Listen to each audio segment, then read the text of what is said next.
Palang umaga po ma'am. Ngayong umagang ito, ang una kong tatalakayin ay ang nobela ni Lope Santos na Ang Banaag at Sikat. Sa nobelang ito ay isang makapangyarihang nobela na tumatalakay sa ideolohiyang sosyalismo na nagpapakita ng pakikibaka ng mga manggagawa laban sa kapitalismo. Ang kwentong ito din ay umiikot sa dalawang matalik na magkaibigan, sina Delphine at Felipe.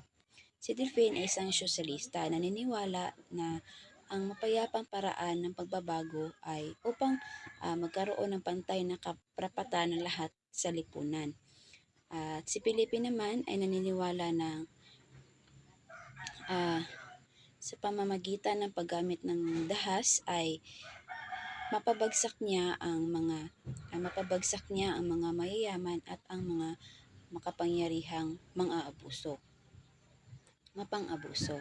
Sa nobelang ito, pinapakita ang kanilang pagkaibang pananaw sa pakikibaka para sa katarungan at kaunlaran ng bayan. At ipinapakita rin sa nobelang ito ang dalawang magkaibang pananaw sa pagbabago. Isa sa pamamagitan ng kapayapaan at isa naman sa pamamagitan ng dahas. Ang pangalawang kwento ang aking ibubuod ay ang kwento ni Efren Abwig na Mabangis na Lungsod.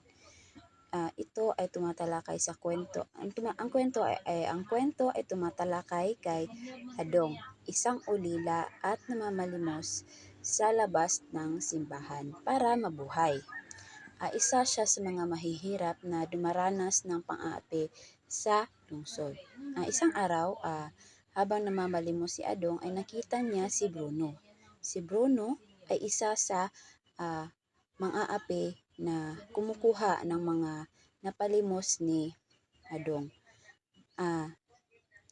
Dahil sa takot ni Adong ay tumakbo siya, ngunit nahuli pa rin at binugbog. Sa kabila ng hirap at pag-aapi, patuloy niyang naramdaman ang kawalang pag-asa sa marahas na lungsod dahil kay Bruno. Ang pangatlong kwento naman na aking ibubuod ay ito ay patungkol sa Ako ang Daigdig ni Alejandro Abadilla. Ito ay isang tula. Ang tulang ito ay patungkol sa isang makabagong Ang pangatlong kwento na aking ibubuod ay patungkol sa Ako ang Daigdig ni Alejandro Abadilla. Ito ay isang makabagong tula na lumalayo sa tradisyonal na panulaan ng mga Filipino. Ang tulang ito ay inihayag ang Makata na siya mismo ang daigdig, ang sentro ng kanyang sining, damdamin at kaisipan. Walang tugma at sukat ang struktura. Ito ay sumasalamin sa kanyang pananaw na ang tula ay dapat maging malaya tulad ng malikhaing pag-iisip. Ang mensahe ng tula ay patungkol sa pagkakakilanlan at ang kakayahan ng isang Makata na likhain ang kanyang sariling mundo sa pamamagitan ng kanyang sining. Ang panghuling akda ng aking ibubuod sa Rehiyon 4 ay ang Lungsod, Nayon at Dagat-dagatan ni NVM Gonzales. Ang kwentong ito ay patungkol sa isang lalaki na bumalik sa isang nayon mula sa lungsod na inaalala ang mga pamilyar na tanawin. Napansin niya ang pagkakaiba ng lungsod at nayon. Ang una ay masikip at maingay, habang ang huli ay tahimik ngunit mahirap. Sa kanyang pagdating ay sinalubong siya ni Nene, ang nakapagpapaalala sa kanyang nakaraan. Sa huli ay naunawaan ng lalaki na ang tunay na tahanan ay hindi lamang sa isang lugar, kundi isang pakiramdam ng kapanatagan at kasiyahan. Ngayon ay pupunta na tayo sa Rehiyon 5 o Silangang o Bicol sa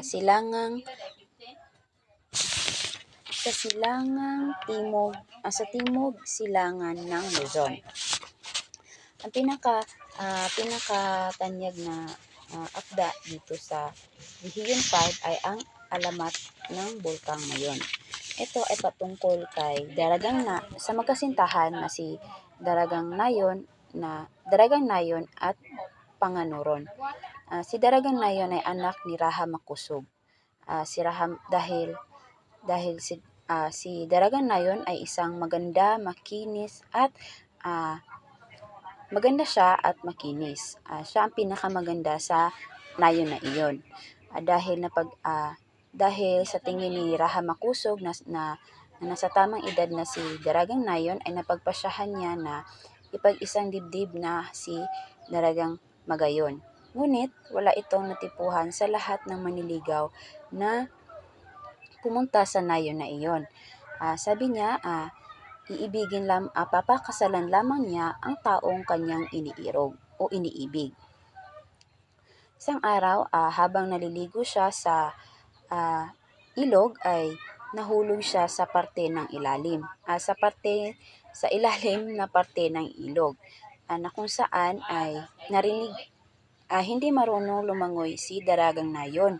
Hindi siya marunong lumangoy at narinig iyon ni Panganuron na nangangaso sa panahon na iyon. Iniligtas niya si Magayon.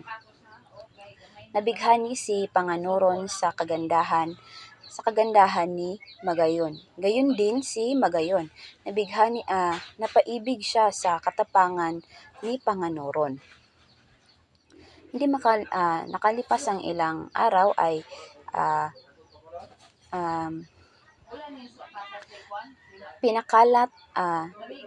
pinakalat sa buong bayan ang pag-iisang dibdib ng dalawa. Pinakalat sa buong nayon ang kanilang pagmamahalan na magpapakasal na sila. Dahil narinig iyon ni Pagtuga, isang manliligaw ni Magayon, hindi siya papayag. Kaya dinukot niya si Raha Makusog. Sinabi niya, dinukot niya si Raha Makusog at ginawang pain kay Magayon.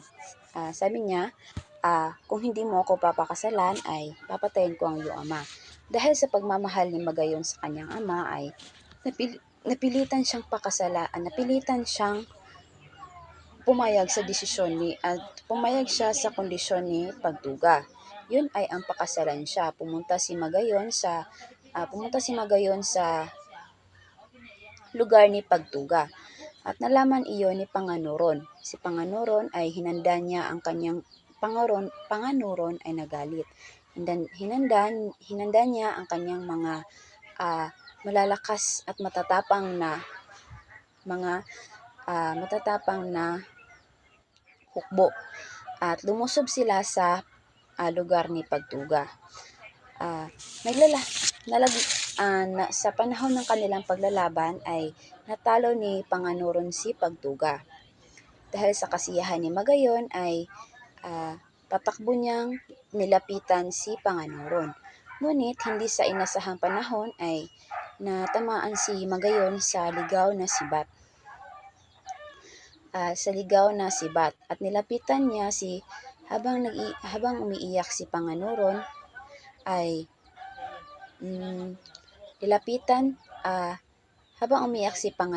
ay hindi niya napansin na may kalaban pala sa kanyang likod at doon siya sinibat. Sinibat siya ng alagad ni Pagtuga.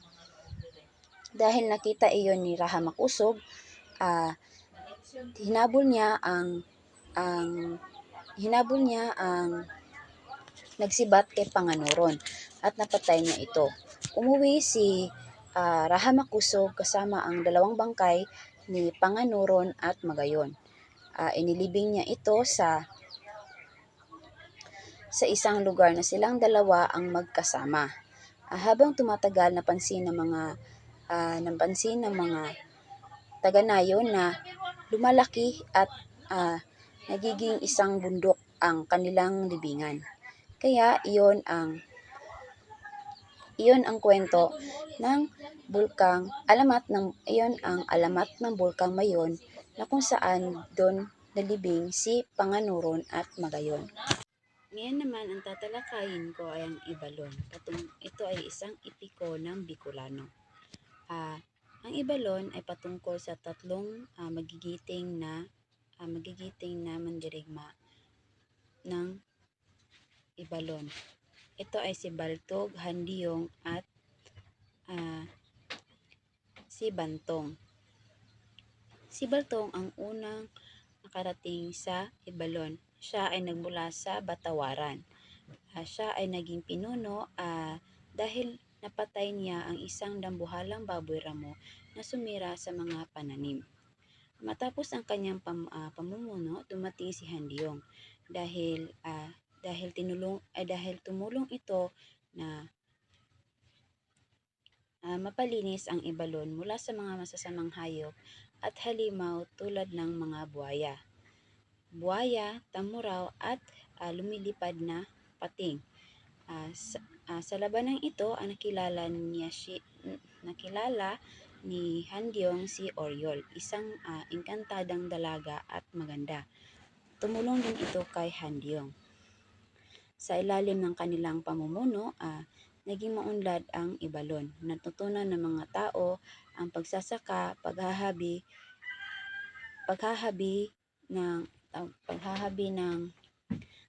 ng tela, paggawa ng bangka at iba pang mga sakayan.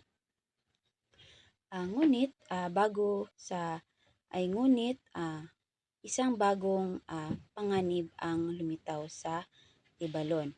Ito ay si Rabut, isang kalahating tao at isa ring kalahating hayop na may kakayahang gawin ang kanyang kalaban na bato.